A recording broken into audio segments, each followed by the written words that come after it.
Welcome to Read Your Comics. Today I'm looking at Stormwatch #1.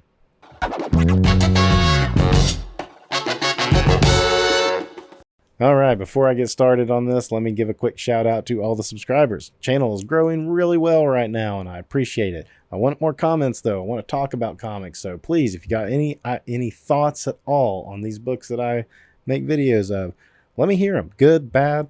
Tell me you hate my voice, whatever you want to do. Just that's what I'd like to see, is a little bit more community building in this space. This is another one of my 1993 top comics. This is the number 11 selling comic of the year 1993. Why 1993? Why am I making such a big deal about that? It was the peak of the comic industry. Everything kind of built up to that. We're going to go back to Todd McFarlane's Spider-Man #1, Jim Lee's X-Men #1, the start of Image Comics. All of that culminated in 1993 at peak comic sales across the board. Image was in its second year, and here we're getting the second wave of the Jim Lee line of books in Stormwatch #1. Notice on the cover we got Scott Clark and Trevor Scott. Scott Clark, Trevor Scott.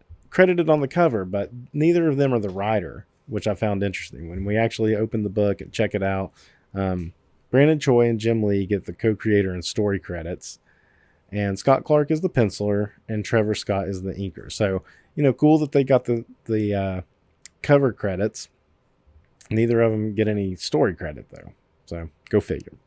A lot of these Image books kind of had a lot of the same themes going. A lot of them were team books. A lot of them were government organized team books of some sort. This is just another one.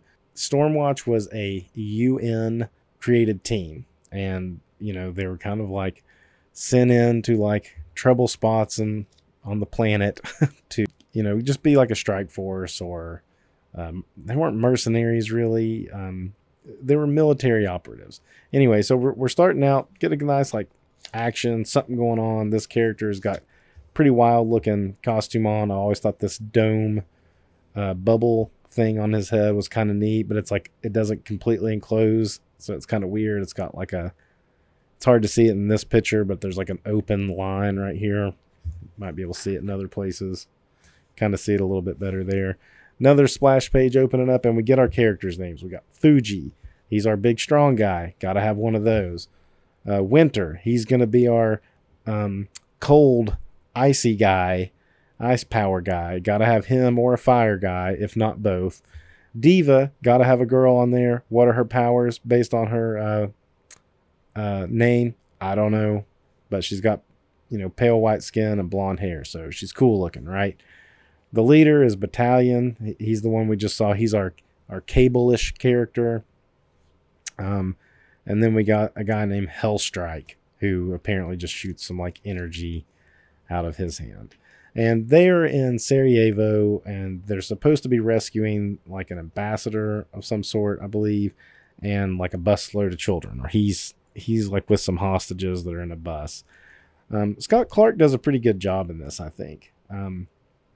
A lot of the Image books, you pretty much would have got these characters and not much for background, but at least here you got some kind of war-torn background. You got these soldiers up front running away. So I'm pretty impressed with Scott Clark in this book. The coloring's still a little flat. We're not at that full-on digital coloring yet, but I dig that. We're still on kind of like a heavy newsprint. I dig that. And so here's the bus they're rescuing. As we go through the dialogue here, we find out these characters are all like, it's like an international team. I can't remember where each one is from, but they also do their accents in the dialogue, which is, I get why that's done. Sometimes I find it a struggle to read, like Gambit, for instance, and Rogue and X-Men, when they write their dialect into the dialogue. Sometimes I just find it a struggle to read. So anyway, we think they're rescuing him. There's a blast that rocks the bus full of kids. And then we got our bad guy team. We got our Deadpool character, an evil Wolverine character, an evil, Catwoman-ish character. And they have names like Death Trap, Slayer, what was her name? Razor and Kilgore. Mercs. So they're mercenaries of some sort. And then we get another cool, like, splash page of them. So a lot of action, a lot of stuff sucking you into this first issue. Nice little battle scene. Got some stakes with some kids on a bus already. And in a real place in Sarajevo, which at the time, was pretty war-torn. Then we're going to split off into individual fights. And this gets kind of Saturday morning G.I. Joe-ish, where the two women characters have to go fight each other. The two leader characters have to fight each other. I don't know if this is that Kilgore character from right here.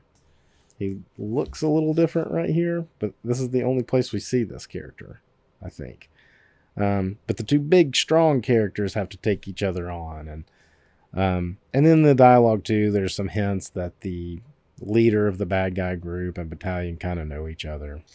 And I think that one of the characters, maybe the girl, used to be part of Stormwatch. So the senator guy comes out and basically says, like, take me, save the kids. And he's like, no, we're supposed to be here. You're the one we're here to save, really. And the death trap guy just fries him. And then we cut to waking up here. And I think that's an odd transition to go to, because now it's like, what happened after this guy gets killed? Did they just take off? Would we have had like a slow motion scene of them being like, no? And you see them kind of running off, jumping in there, whatever they arrived in, plane or whatever, and just like getting out of there. Like, they killed the guy. We did our job. Let's retreat now. And, I don't really see anything else that happened in here. That, like, it was a pretty quick fight. It's not like Stormwatch was down for the count or something, so then they left. They just killed the guy and took off. And before we turn the page, you got to point out this ad. I haven't done any Cyberforce for this 93 thing because I don't think the series started in 93. So, well, this says number 3. I'll have to see. If it is, maybe I'll try to go get one and do a Cyberforce. But that's a cool ad. Makes me want to read that issue. Anyway, then we just wake up. Battalion's waking up, obviously back in whatever metropolitan city he lives in. It's got a nice apartment with a good view. And this lady comes to wake him up, says that there's somebody at the door, and he doesn't acknowledge who she is exactly. You're like, is this a maid? Is this his mother? Like, who is this exactly? So he gets up out of bed and goes and answers the door, and you get sexy blonde woman coming in late at night wearing this dress. And you're like, what's her deal? And she is like a government agent, like leader person of Stormwatch. And yeah, that's just how she dresses when she goes to wake these dudes up in the middle of the night. Anyway, but she's there with these other police guys because his brother has been arrested. And because of his agreement here, there's his brother. Because of his agreement with Stormwatch, basically his family gets a get out of jail free card. They're just supposed to be taken care of. Him and his family, he just implies. My family's supposed to be taken care of. Now you all can leave. And he's got kind of an attitude about it. And she's talking to him too. I guess like after the Sarajevo event, the guy dying, he's talking about resigning from Stormwatch. Anyway, and then the brother tells what happened. He was with some friends, the wrong crowd, and they decided to rob this electronics store. The brother is saying that like he didn't really want to do it, that he was just kind of, getting roped into it. And then the cops show up. The leader of the group shoots at the cops. And when the brother tries to make him stop shooting at the cops fire back and kill him in the process. Yeah, I mean, makes sense. You shoot at cops, you're going to get shot back at, So, anyway, they arrest the brother and they bring him in and, they have a big long talk. And he's basically like, be ready, we're going to a funeral in the morning. Then we cut to this pretty awesome looking space station here. I like the design of that a lot. like a half moon, almost like a kind of like a boomerang or like a blade in a way. Anyway, and we meet this character Weatherman, and it just kind of explains what Stormwatch is doing. That's kind of cool. First, it's like it cuts out to the city, and then the little glimmer is the space station up in the sky. And they're essentially watching over the Earth like Brother Eye or something, some kind of observation deck, and monitoring things going on Earth, and then dispatch these Stormwatch teams. There's actually more than one Stormwatch team, but I think the one we're following is kind of like the main one. Kind of like Youngblood, and I believe it mentions Youngblood in here at some point. Youngblood is, there's like multiple teams. There's a home and an away team or whatever. But much the same way, Stormwatch has multiple teams that can operate. This guy, Weatherman, is his name, and he has volunteered to have this like Lobot looking stuff put on him. They definitely pulled that straight out of Empire Strikes Back. Let's go back to the funeral. Now the hot blonde. She put on a little something nicer for the funeral at least. So, and she's basically trying to talk him into staying with Stormwatch, and he's like, no. He's like, I'm done with it. Now I've got to watch after my family, my brother. And you see these like in the shadow figures over here, and it's the bad guys from the start of the issue, but without the Batman girl. So yeah, this guy, okay, so this guy wasn't in that first shot, and he must be the guy that attacked Fuji before. Yeah. So you got these guys. They're all named. This Razor Girl. And then, yeah, that must be him. I guess. It's hard to tell. Kind of has the beard. But he wasn't in the big group shot. They just decided to add him in later. I think maybe this girl got shot right here. I've got the shot. I'll deal with Razor myself. And like he shoots her, but I don't know what that really means. I mean, people get shot all the time. So the girl gets shot. Battalion shoots the girl there. That's something to note. Anyway, so now we get this guy. We don't get his name, though, still. So that's kind of a flub. And they're attacking at the funeral, and you're like, why are they showing up here? Why didn't they finish him off back in Sarajevo after they killed the other guy if they wanted him dead so bad? Maybe they thought they were just going to get him while they were like here in the moment. So I like this Fuji guy. His face must always look like that, but he's wearing a suit and tie. Anyway, so they get blasted. His clothes get ripped. That's a good way to keep up with him. They go at it. This was a weird panel for me. I thought this was like this word bubble confused these two panels together. There's a small little gutter right there that if you look close, because I was like, okay, what's happening here? So he's on top, and then he's running away. But what happened is he's on top, he gets shot. This is a new panel where he's kind of running away for a second. Trading card ad. Trading cards were still big in 93. They were about to fall off even faster than comics. Now all of a sudden he's got the woman from before, and he says it's his mother. I've got your mother. And the brother comes over to help, like, whoa, I'm going to get involved. And Battalion's like, you better stay back, brother, whose name is Malcolm. And he turns and blasts him.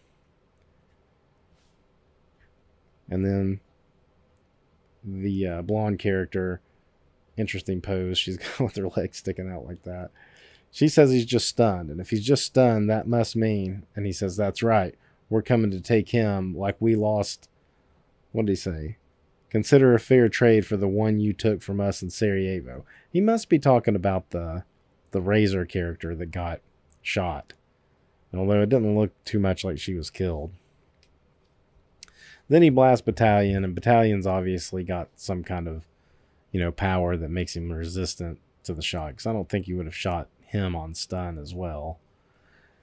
And then we come over here, and the blonde woman, all of a sudden, she's kind of like, I'm sorry, we've got no choice. And she touches the kid on the side of the head, and all of a sudden he releases some kind of power. So kind of a hint that like something's going on, that they're like doing something to these people. I guess like putting in like embedding some kind of superpower stuff into them to use them at some point later. Anyway, so that's the end of this issue. And I found this pretty intriguing, honestly, on this reread. I didn't remember much about it. The main thing I remember about Stormwatch is this title eventually evolves into the Authority. It'll be a while before Warren Ellis takes over, and I believe Brian Hitch maybe take over the title later in the Stormwatch run, and it just morphs into the Authority over time. But I enjoyed this. I did enjoy this enough to be like, yeah, if I'm looking around and I see number 2, 3, or 4, I might pick those up just to see where it goes. Comparatively to a lot of the other Image books, I felt like there was more here. We established a good character in Battalion, at least enough to, again, just make you want to come back.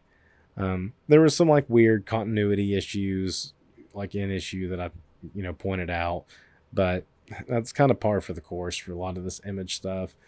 The only thing I would say at the time was, like I said at the beginning, a lot of the Image books had the same exact structure. Big government organized team that had, a big guy, a cable guy, a fire or ice guy, usually like some kind of hothead guy. I mean, we didn't really explore the personality of any of these characters too much, other than a couple of word balloons in their battle stuff. So it's hard to really say what their personalities were, but we at least established him and, his family dynamic and stuff. Enough to, like I said, that would make me want to, if I run across the issues, pick them up. I can't say that I'm going to make it a priority, but I do a lot of digging. I do a lot of dollar bin digging, and that's where these will probably be. So definitely something worth checking out. And if you're an Authority fan, getting these is the beginnings of that book. It morphs into that. So it's definitely worth having if you're into the Authority. So that's it for now. Until next time, read your comics.